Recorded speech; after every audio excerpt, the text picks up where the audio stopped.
महाराज की जय। हरे कृष्णा मित्रों, तो आज मैं आपको गोवर्धन जी से जुड़े 5 ऐसे रोचक फैक्ट्स बताने जा रही हूँ जो कि शायद आप न जानते हो। फैक्ट नंबर 1, राधा रानी की शर्त। राधा रानी ने श्री कृष्ण से ये शर्त रखी थी कि वो गोलोक वृंदावन से यहाँ भौम वृंदावन पर तभी प्रकट होंगी जब उनके साथ यमुना जी, ब्रजरज और गिरिराज जी भी चलेंगे। यानी कि गिरिराज जी से राधा रानी का इतना परम स्नेह है। फैक्ट नंबर 2, गोवर्धन जी के 3 व्यक्तित्व। जी हाँ, गोवर्धन जी के अंदर 3 व्यक्तित्व पाए जाते हैं। पहली उनकी पहचान है कि वह स्वयं महाविष्णु का विस्तार है, यानी कि विष्णु तत्व है। दूसरा कि वो कृष्ण के सर्वश्रेष्ठ भक्त हैं।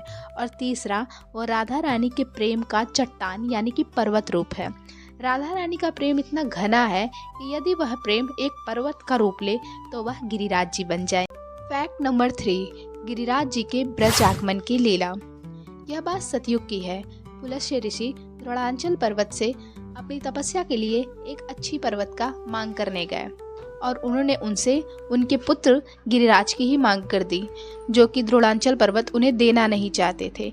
इस पर गिरिराज जी ने उनके समक्ष एक शर्त रखा कि वह उनको रास्ते में जहाँ कहीं भी रख देंगे वो वहीं स्थापित हो जाएंगे, यानी कि वो रास्ते में वो उन्हें कहीं रख नहीं सकते हैं। इस पर पुलस्त्य ऋषि ने अपनी स्वीकृति प्रदान कर दी। जब वह उन्हें लेके जा रहे थे और जैसे वह ब्रजमंडल में प्रवेश किए वैसे ही उन्हें नेचर कॉल आ गई। गिरिराज जी को रख के जाना पड़ा और जब वो वापस आए तो गिरिराज जी उनसे उठे नहीं। जब गिरिराज जी उनसे नहीं उठे तो गिरिराज जी ने बोला कि उन्होंने पहले ही बोला था कि एक बार वो जहाँ रख दिए जाएंगे वो वहीं स्थापित हो जाएंगे। इस पर पुलस्त्य ऋषि समझ गए कि जब उन्होंने पिछले 1-2 महीने से कुछ खाया पिया ही नहीं है तो आज अचानक से उन्हें नेचर कॉल क्यों आई, और वह क्रोधित होकर गिरिराज जी को श्राप दे दिए कि जाओ, तुम पल प्रतिपल तिल के दाने के समान धंसते रहोगे।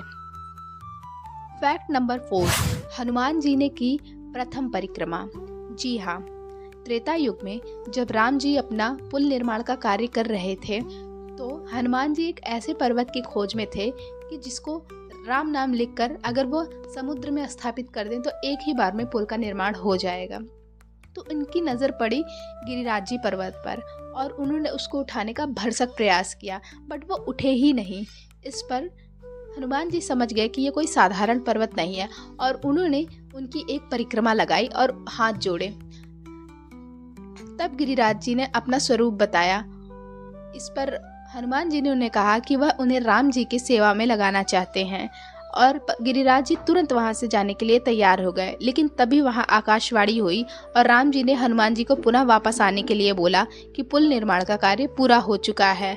इस पर राम जी ने गिरिराज जी को यह आश्वासन दिया कि भविष्य में कृष्ण उन पर आएंगे और बहुत सारी लीलाएं करेंगे। फैक्ट नंबर 5, गोवर्धन लीला से कैसे आया 56 भोग।